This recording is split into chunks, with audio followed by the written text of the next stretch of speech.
So what I really like about the Puckipuppy Dachshund right now is the size. It looks like it's a mini bike, but it is actually a full-size bike. So a grown-ass adult like me, when I'm sitting on it, I don't feel cramped at all. The bike feels very spacious. And when it feels spacious, and when it has a long wheelbase like this, it feels incredibly stable when you're going at high speeds. I've tested other, smaller e-bikes. When it goes up to 20 miles per hour, it begins to get shaky, it begins to get wobbly, but no, this one's not. It feels very well grounded, very well planted, enabling you to go faster.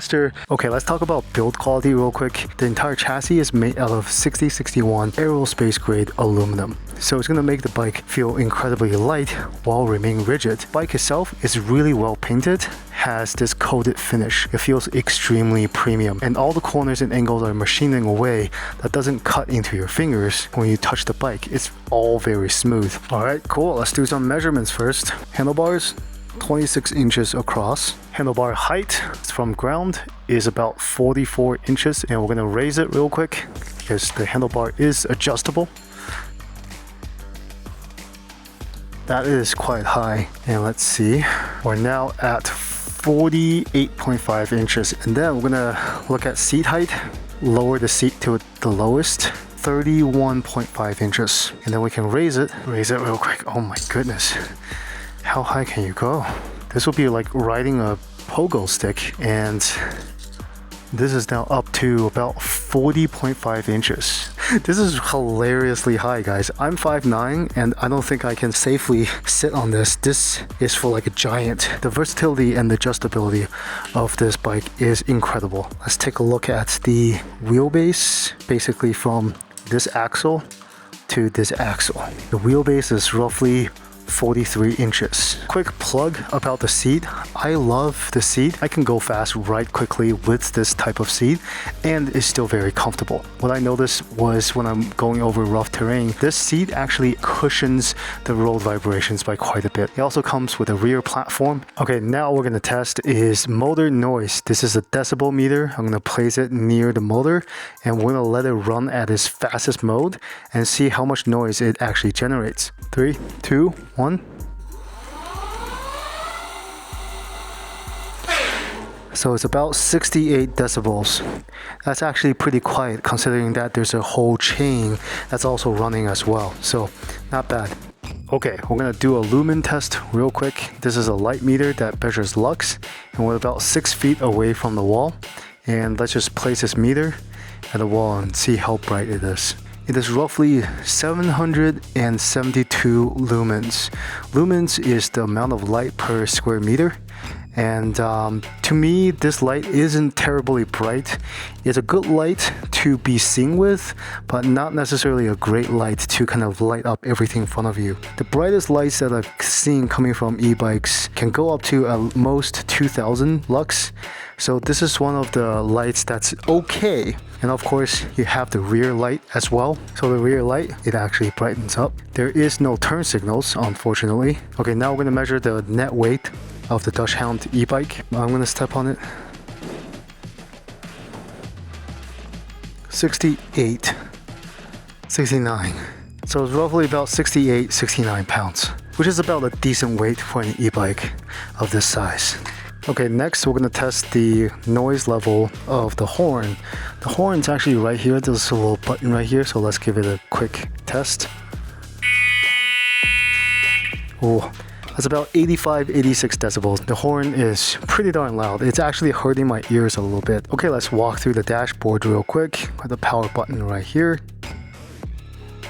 Hold it for a few seconds. It's gonna turn on. It says hello. Once it turns on, it's ready to ride. The screen is pretty bright during the day as well, and looks especially good at night. This is a very nice looking display. We have hydraulic brakes, very, very snappy, very linear feel. And then we have the throttle right here. It's a thumb throttle, common generic thumb throttle, but it feels pretty good. And then you have your shifter that goes up and down. Feels very snappy and very quiet when it's in operation. And then you have the mode select. By pressing up or down, you can increase or decrease the assist level, which goes all the way up to 5. And then you have light button right here. Once you turn on the light goes on and off. The other hidden thing is if you press up, down, and light at the same time, you actually go into the menu. there's a speed limit. The speed limit, you want to increase it to 61 miles per hour.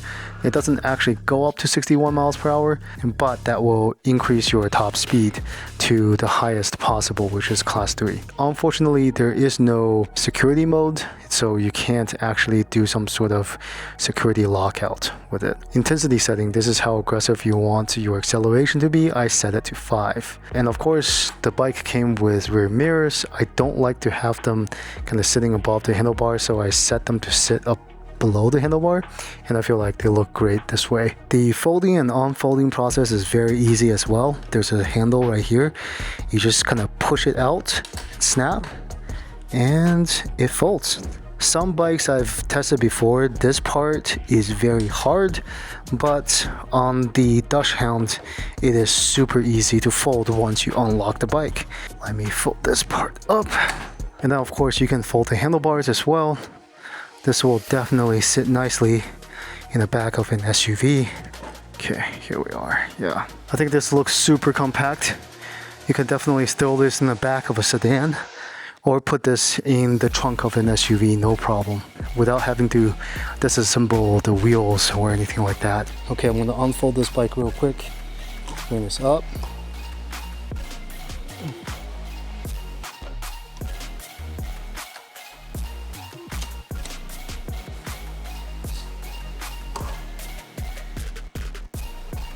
Super quick. Alright, we're taking the Puckipuppy Dachshund out for a ride. Super excited about this bike. Feels plenty powerful. It's 500 watts of nominal power and 960 watts of peak power. And I definitely do feel that on the road. I would say when it comes to smoothness of the motor power, this is definitely one of the more smoother electric bikes out there. One of the gripes about cheaper electric motors is that at lower speed, it comes out really strong, giving you this unsettling torque that you don't need at low speeds. However, this one, the power do come in really smoothly, and I do really appreciate that. Feels very good. One of the hallmarks of cheaper e-bikes is that when you start to pedal, you feel this delay, like a 1 second worth of delay. And it comes in really strong. Like you feel this unnecessary jerk or push that's pushing you forward. However, with this bike, it feels really good. Like I can't even tell when the motors start to come in. Very good experience. All right, we got Draggy connected. What we're gonna test right now is the fastest speed mode without human help. Right, just the motors only. 3, 2, 1, go. Pretty peppy, pretty good. Already 20 miles per hour. Nice job. 21, 23, 24, 25, 26, woo, 27, 28.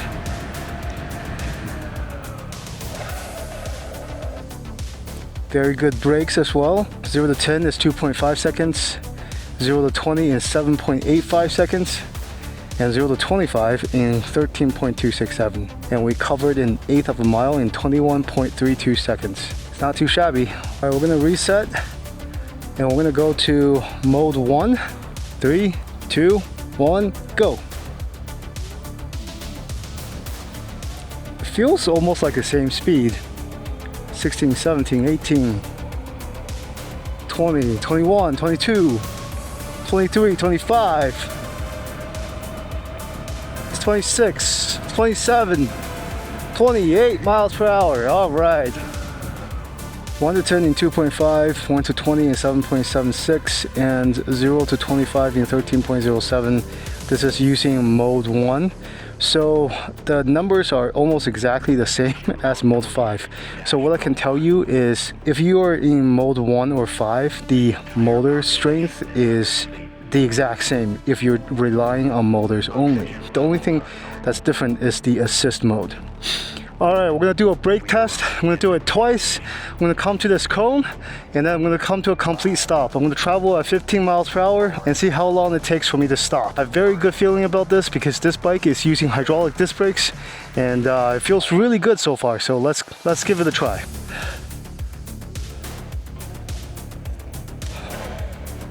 Oh. Okay, let's go check it out. This is where we start braking, and that's where we end up. So let's measure that real quick. This is the starting point. Then this is the first dot, second dot. I'm just gonna pick a place right in the middle.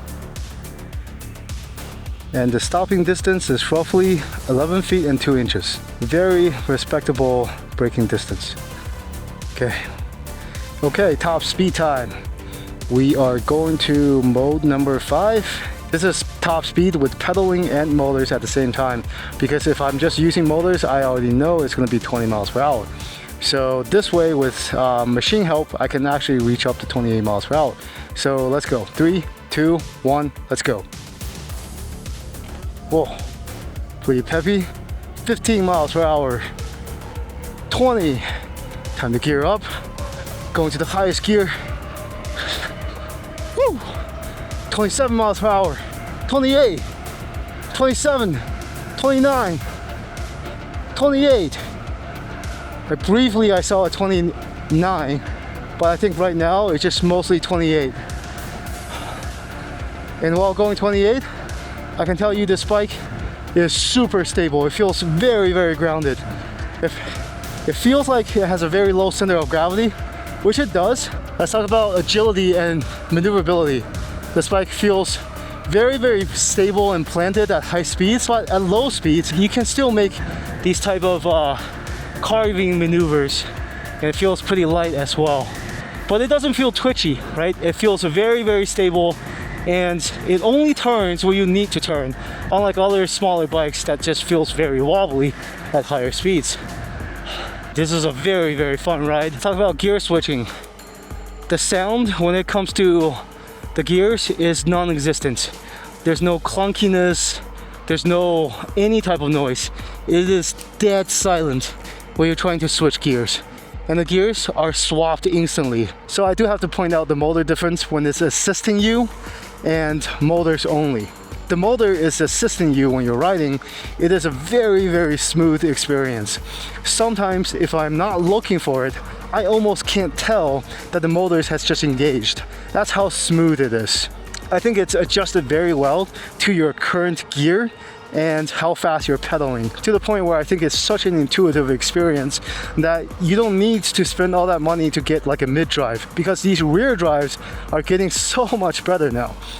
The second point is, if you go into motors only, if you just say like you're not pedaling and then you push down the motors, when you do this, you can definitely feel the motors. It kicks in a little bit stronger than when it's doing assist.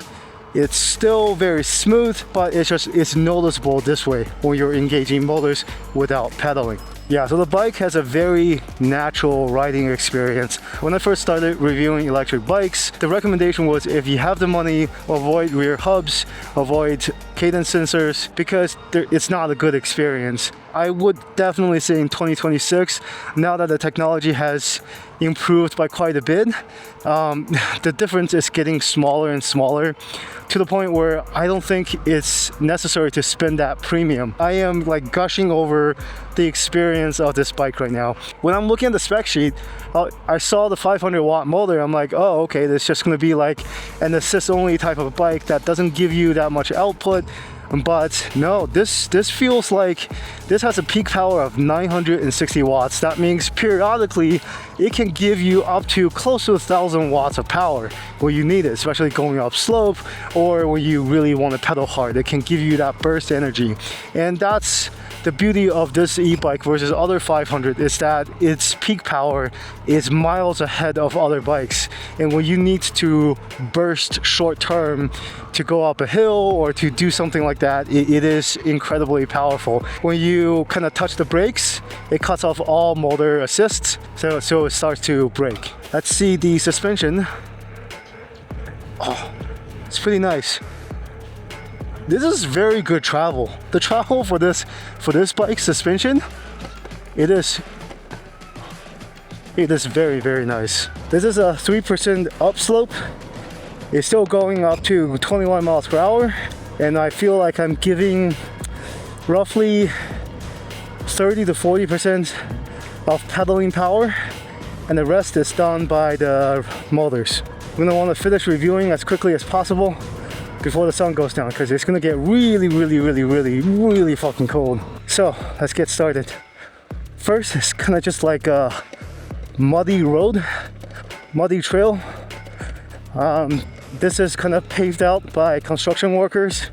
So yeah, it feels great. The suspension is great. Suspension is working really well. It's a lot of travel in that suspension, so it dampens quite a bit, even for this type of off-road. Still going like at 20 miles per hour, which is the full speed. This is amazing. There's no weird rattling, no weird sounds. This thing is rock solid. It's gonna get really bumpy, but with suspension, it feels great.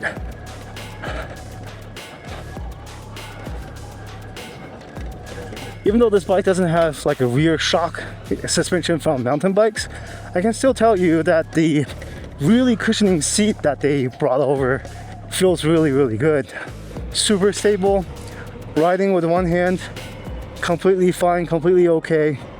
The ergonomics of this bike is just so great, right? You can raise the handlebar, lower the handlebars, or you can raise and lower the seats as well. It's just highly adjustable for someone who's taller and smaller at the same time. And there's plenty of accessories. Unfortunately, they didn't send me any of the accessories, such as like a front basket or like a rear basket. I think this bike is really versatile in a way that you can ride this like a grandma bike, right? It's really foldable, it looks really great. You can get it into a really relaxed position and ride it that way for like commute or go shopping. And then because you have the shocks, a comfortable seat, and fat tires, you can do some light off-roading with this and have really good fun and take advantage of the higher peak power of the motors and the suspension to do a lot of high-speed maneuvers and fun stuff that you normally don't get to do on this type of bikes. This, if I need to get a foldable to put this into my vehicle and still do light adventurous stuff, this is the way to go. Plus, it's got a removable battery. So what that means is you can double your range by simply sticking that thin battery and an extra one into your backpack. So you can essentially get somewhere, get to your camping spot or the spot that you need to go, and without charging, you just pop in that new battery. This bike under $1,000 have hydraulic brakes. That is just, it's so good. As we can see in that stopping test, the stopping distance is phenomenal with these hydraulic brakes, and they feel smooth too. That means you can bleed speed very easily. If you're going fast, right, you don't have to, slam on your brake or anything. You just slowly bleed that speed, or to maintain speed on a downslope. At the end of the day, I wholeheartedly recommend the Puckipuppy Dachshund. It is incredibly versatile, and for under $1,000, this is one of the best foldables yet. If you want to support the channel, please use my coupon code listed on the screen, or you can find it down below. I appreciate you watching, and also I'm giving out a free drone. All you have to do is to be a subscriber and comment down below to enter. Thank you, and I'll see you on the next one.